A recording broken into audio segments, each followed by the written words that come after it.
नमस्कार, बहुत बहुत स्वागत है आपका। आप देख रहे हैं योर स्टॉक्स। मैं हूं आपके साथ प्रशांत पांडे और मेरे साथ है मेरी सहयोगी आशीष आध्वर्य। और हो जाइए तैयार अपने सवालों के, अपने शंकाओं के समाधान पाने के लिए, क्योंकि योर स्टॉक आपका शो है। अपने सवाल आप हम तक पहुंचा सकते हैं।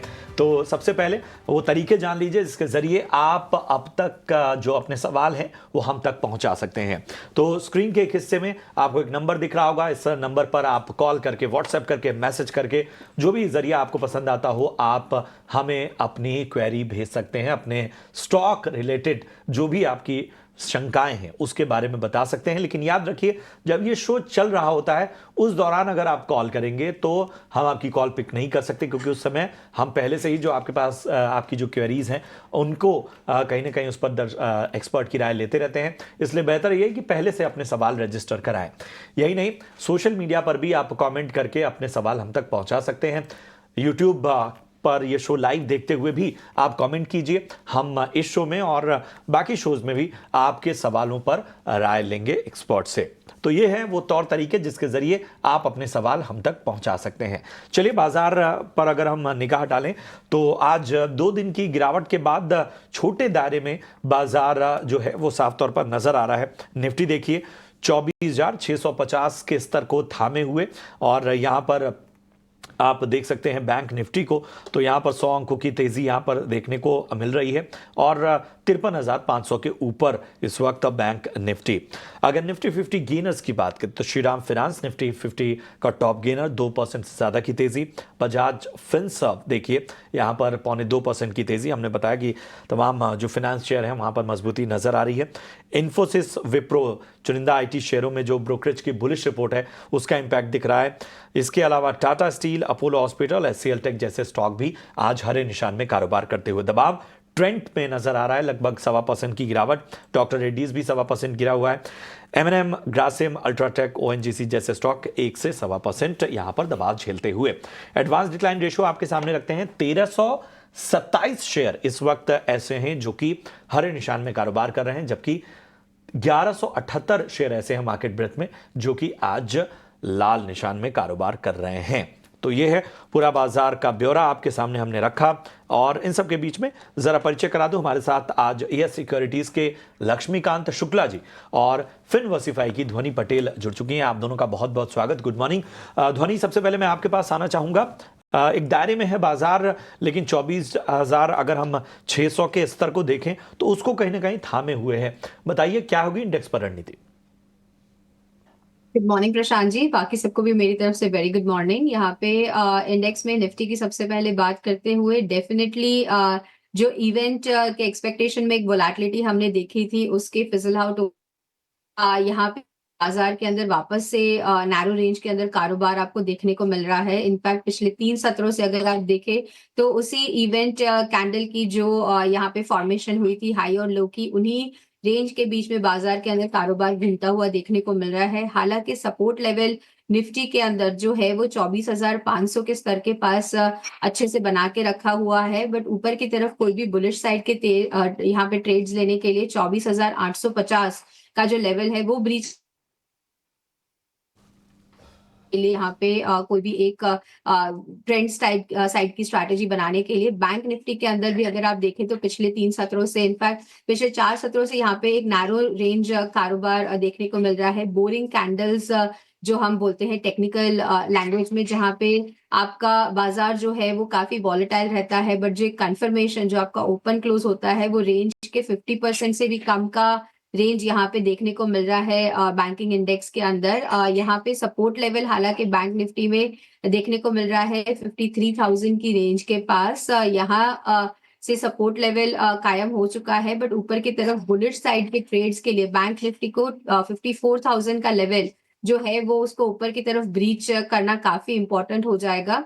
आज के सेशन में भी यहाँ पे ओवरऑल एक्सपेक्टेशन यही है कि नीचे की तरफ जो है वो ज्यादा से ज्यादा गिरावट आपको 53,270 के लेवल्स तक देखने को मिल सकती है, और वहां से वापस बाजार के अंदर जो है वो 53,700 के बीच में, तो इन्हीं रेंज के बीच में एक नैरो रेंज कारोबार आपको इंडेक्स के अंदर देखने को मिल सकता है। स्टॉक स्पेसिफिक यहाँ पे काफी एक्शन हो रहा है, तो स्टॉक स्पेसिफिक एक्शंस की तरफ फोकस करने की सलाह रहेगी। स्पेसिफिक एक्शन की तरफ फोकस करने की सलाह बैंक निफ्टी पर और निफ्टी पर, लेकिन कई सारे दर्शकों ने अपने सवाल भेजे हैं। गुजरात से इमरान अब हमारे साथ फोन लाइन पर जुड़ चुके हैं। हाय इमरान, गुड मॉर्निंग। बताएं कौन से स्टॉक पर राय लेना चाहेंगे आप?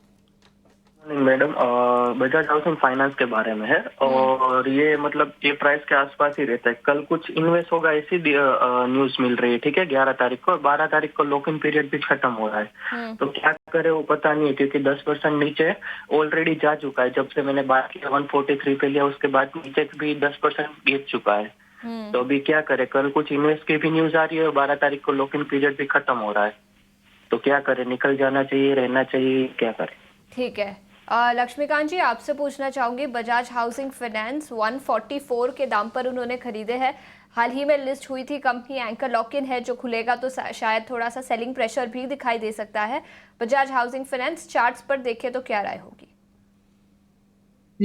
बजाज हाउसिंग फाइनेंस में एक कंसोलिडेशन ब्रेकआउट के बाद यहाँ पर एक पीक बनता हुआ नजर आ रहा है 148 150 के जोन पर। फिर वहाँ पे हमें एक सेलिंग प्रेशर देखने को मिला है। हालांकि इसके जो सपोर्ट्स नजर आ रहे हैं वो 132 130 जोन के आसपास आ रहे हैं। तो मुझे लगता है कि एक शॉर्ट टर्म रिबाउंड बनता है इस स्टॉक में। हालांकि मेजर अपसाइड मूव तभी आएगा जब ये 150 के लेवल को क्रॉस करेगा, और अगर ये 150 के लेवल को निकालता है तो देन आफ्टर हमें 165 टू 170 के जोन दिखाई दे सकते हैं। तो मुझे लगता है कि एक बार इनको 130 के स्टॉप लॉस के साथ होल्ड करके रख सकते हैं। तो 130-32 का स्टॉप लॉस जो है वो मेंटेन कीजिए और यहां पर होल्ड करने की सलाह बजाज हाउसिंग फाइनेंस में आपको मिलती हुई। बढ़ते आगे, लेकर आते हैं आपके लिए अपना खास सेगमेंट ऑप्शंस के चैंपियन।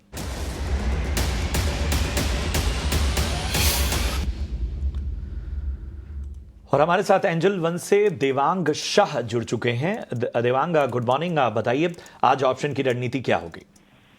Very good morning. बात करें ऑप्शन स्पेसिफिक तो यहाँ रहेगा आरईसी लिमिटेड। आरईसी का ओवरऑल चार्ट स्ट्रक्चर देखिए, कंसोलिडेशन, स्टॉक में एक ब्रेकआउट देखने मिला है, तो हमें लगता है इसमें और अपसाइड देखने मिल सकता है। तो आरईसी लिमिटेड का 570 का कॉल ऑप्शन खरीदने की सलाह है। रेंज है 14 to 15 रुपीज। स्टॉप लॉस यहाँ रखना है 9.5 एंड टारगेट है 26। इसमें मैक्स प्रॉफिट अराउंड 11,000 का एंड मैक्स लॉस अराउंड 5,500 का। आपका इसे हम रणनीति के लिए तो आरईसी लिमिटेड आपको 570 की दिसंबर सीरीज की कॉल खरीदनी है, जो कि 14 से 15 रुपए प्रीमियम पर आपको मिलेगी। स्टॉप लॉस आपको 9.5 रुपए का रखना है, लक्ष्य 26 रुपए का। जो अधिकतम मुनाफा है वो 11,000 तक का हो सकता है और नुकसान 5,500 तक का नजर आ सकता है। लेकिन याद रखिए, सेबी का स्टैंडर्ड रिस्क डिस्क्लोजर ये कहता है कि फ्यूचर और ऑप्शन ट्रेडिंग में नुकसान बहुत है, रिस्क बहुत है, इसलिए 90% लोग इसमें पैसे कमाते हैं, सिर्फ 10% लोग पैसे बनाते हैं।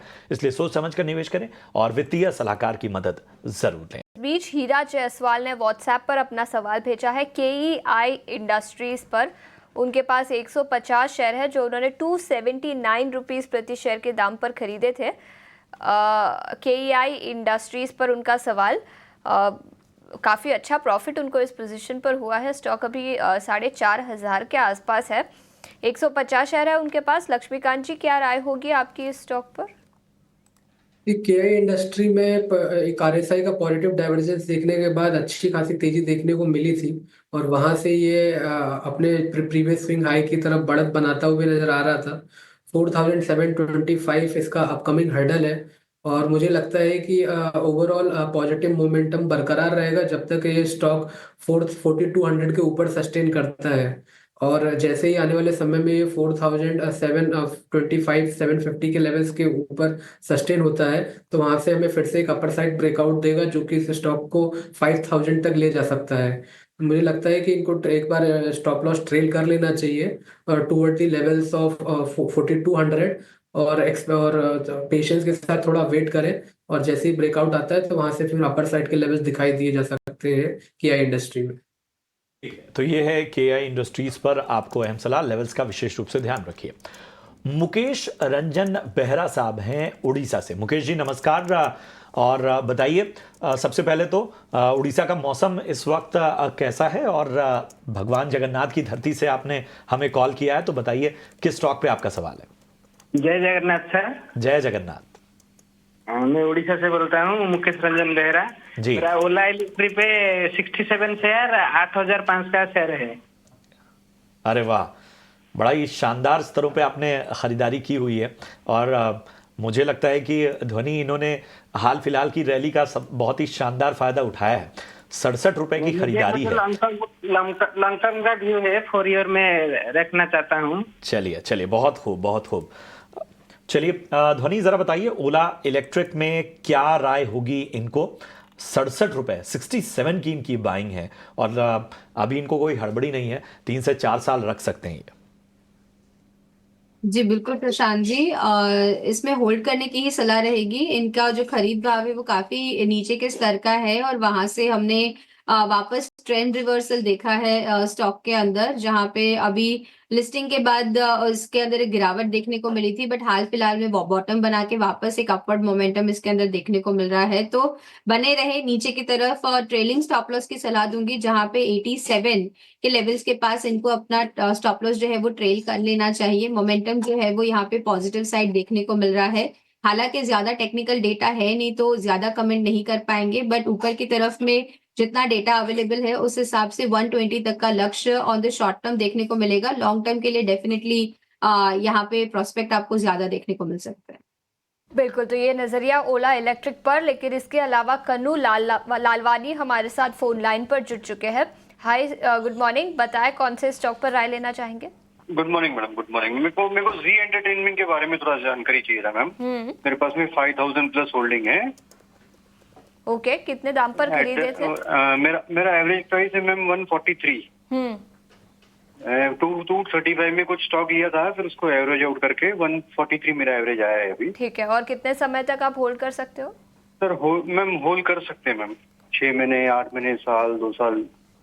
ठीक है, तो जी एंटरटेनमेंट पर लक्ष्मीकांत जी आपका क्या नजरिया होगा? उनका नियर टर्म तो आउटलुक तो नहीं है, होल्ड करने की सलाह होगी। 143 के दाम पर उन्होंने ये खरीदा है। जी कई दिनों से इसमें हमें डाउनवर्ड मूव देखने को मिला था, बट अगर हम लास्ट 2 से 3 हफ्ते का मूव देखें तो यहाँ पर एक higher tops higher bottom lower level से बनते हुए नजर आ रहे हैं। और रिसेंटली इस स्टॉक्स ने अपने 20 वीक मूविंग एवरेज को रिक्लेम किया है और वहां से भी हमें बुलिश फॉर्मेशन देखने को मिल रहा है। तो मुझे इसमें एक फॉलिंग चैनल ब्रेकआउट आता हुआ दिखाई दे रहा है 152 के ऊपर। सो दैट मतलब ये जो ट्रिगर होगा ये काफी अहम ट्रिगर होगा जी एंटरटेनमेंट के लिए। अगर 152 के लेवल्स के ऊपर अगर ब्रेकआउट सस्टेन होता है तो वहां से फिर हमें अच्छे खासे अपसाइड के मोमेंटम देखे जा सकते हैं इस स्टॉक्स में, जो कि इस स्टॉक को पुश कर सकते हैं 180 टू 190 के जोन पर। तो मुझे लगता है कि इनको ब्रेकआउट का वेट करना चाहिए और 129 के स्टॉप लॉस के साथ ये जी एंटरटेनमेंट होल्ड कर चल सकते हैं। तो ब्रेकआउट का वेट कीजिए और अहम लेवल्स का ध्यान रखते हुए होल्ड करने की आपको सलाह मिलती हुई। चलिए बढ़ते हैं आगे, कुछ अहम खबरों की ओर रुख करते हैं। स्विगी के शेयर में आज अच्छी तेजी देखने को मिल रही है। आखिर इस तेजी की वजह क्या है? मेरी सहयोगी स्नेही जुड़ चुकी हैं बताने के लिए। जी स्नेही, बताएं आखिर स्विगी में इस रफ्तार के ट्रिगर्स क्या हैं? जी बिल्कुल, अगर हम स्विगी के बारे में बात करें तो स्टॉक काफ़ी मजबूती से आज आगे बढ़ रहा है। आज के ट्रेडिंग सेशन में काफ़ी अच्छा मूव आ रहा है और इसकी वजह है CLSA की एक नोट जो आज सुबह सुबह हमें आ रही है। एक ब्रोकरेज नोट आई है जहां पर उन्होंने आउट परफॉर्म रेटिंग के साथ कवरेज शुरुआत की है स्विगी पर और 708 रुपये प्रति शेयर का टारगेट दिया है। कल के बंद के अगर भाव से हम कंपेयर करें तो कल का जो स्विगी का भाव था 540 रुपये है और 708 का जो टारगेट है ये वो क्लोज प्राइस से 30% की अपसाइड की उम्मीद हमें दिखा रहा है। इसीलिए स्विगी में आज काफ़ी अच्छा मूव आया है, क्योंकि ये जो CLSA का ब्रोकरेज नोट आया है वो काफ़ी बुलिश है। वो कहते हैं कि फूड डिलीवरी और क्विक कॉमर्स में बड़ी ग्रोथ की संभावना है। जब स्विगी के बारे में बात करें FY24 और FY27 में वो भारत में क्विक कॉमर्स के ग्रोथ को 6 टाइम्स बढ़ते हुए देख रहे हैं और जोमेटो से भी पीछे रहेगी स्विगी, लेकिन अंतर भाव में शामिल है, ये वो कह रहे हैं। और CLSA का ये भी मानना है कि क्विक कॉमर्स इतना बड़ा क्षेत्र है भारत में कि हम एक प्लेयर की सिर्फ बात नहीं कर सकते। अगर जोमेटो वहाँ पर बड़ा प्लेयर है तो स्विगी की तो भी बढ़ने की बहुत संभावना है। वहाँ पे मुनाफे के सुधार के साथ ग्रोथ बढ़ने से एग्जीक्यूशन में भी सुधार होगा, ये CLSA का कहना है। और वो कहते हैं कि जो 390 रुपये में IPO के भाव में जब शेयर लिस्ट हुआ था उस भाव से फिलहाल शेयर अभी 40% ऊपर ट्रेड कर रहा है और स्विगी के शेयर की लिस्टिंग भी 8% प्रीमियम पर हुई थी, अगर आप याद करें तो। CLSA का ये नोट आ रहा है जहाँ पे उन्होंने आउट परफॉर्म इनिशिएट किया है और 708 रुपये का टारगेट है। अभी तक जितने भी ब्रोकरेज नोट्स आए हैं उसमें से CLSA का ये सबसे ज़्यादा हाईएस्ट टारगेट आया है स्विगी के लिए 708 रुपये पर शेयर। JM फाइनेंशियल का मेंटेन बाय टारगेट रेटिंग था और 550 रुपये का उनका टारगेट था। अब याद कीजिए कि कुछ दिनों पहले मोतीलाल ओसवाल का भी एक रिपोर्ट आया था जहाँ पे वो कह रहे थे कि स्विगी जेप्टो से भी नीचे आ गया है क्विक कॉमर्स के शेयर में, और क्विक कॉमर्स का शेयर अब पहले दर्जे पर जोमेटो, दूसरे पर जेप्टो और तीसरे पर स्विगी है।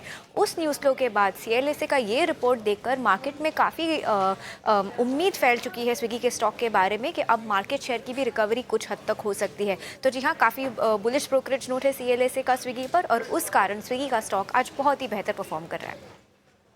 शुक्रिया करेंगे स्नेही आपका इस अहम अपडेट के लिए, तमाम पहलुओं को हमारे दर्शकों और निवेशकों के सामने रखने के लिए। हालांकि मैं जान रहा हूं कि हमारे टेक्निकल गेस्ट के लिए इस स्टॉक में चूंकि डेटा जाहिर सी बात है लिमिटेड होता है, चैलेंजिंग होता है, फिर भी लक्ष्मीकांत जी अगर हम देखें, क्योंकि एक कह सकते हैं कि एक ब्रांड है, इन सब को ध्यान में रखते हुए स्विगी को कैसे प्ले आउट किया जाए। पिछले एक महीने में हम देखें तो स्टॉक में 21.5% का उछाल हमें देखने को मिला है। पिछले 5 ट्रेडिंग सेशन की भी रफ्तार लगभग 7.25% रही है। आज भी जो है वो अच्छी तेज़ी देखने को मिल रही है, 3.25% ऊपर है ये स्टॉक। तो कैसे देखा जाए, क्या रणनीति रखी जाए? देखिए, ट्रेडिंग के लिए तो जैसा कि आपने अभी खुद ही बताया, सफिशिएंट डेटा अवेलेबल नहीं है, तो उसके बारे में टिप्पणी करना मुनासिब नहीं होगा। बट एक लॉन्ग टर्म पर्सपेक्टिव के हिसाब से अगर देखा जाए तो ये स्टॉक काफ़ी स्ट्रॉन्ग नज़र आ रहा है। लेवल्स की अगर बात करें तो जो इमीडिएट रेजिस्टेंस इस स्टॉक्स में नज़र आ रहे हैं वो नज़र आ रहे हैं अराउंड दी लेवल्स ऑफ 575 580 के आसपास। वहाँ से एक अपर लेवल का हम ब्रेकआउट देख सकते हैं, और फिर वहाँ से अगर ये स्टॉक में तेजी बनती है तो हमें अच्छे खासे अपर मोमेंटम दिख सकते हैं स्टॉक में toward the levels of 640 to 650 zone, जहाँ पे उसके नेक्स्ट पिवट पॉइंट के रेजिस्टेंस शो हो रहे हैं। बिल्कुल, तो एक लंबी अवधि के बेट के तौर पर आप यहाँ पर बने रह सकते हैं, और जाहिर सी बात है कि एक ब्रांड है और वहाँ पर जिस तरह की रफ्तार देखने को मिल रही है उस सब पॉजिटिविटी को देखते हुए यहाँ लंबी अवधि के नज़रिए से बने रहने की सलाह।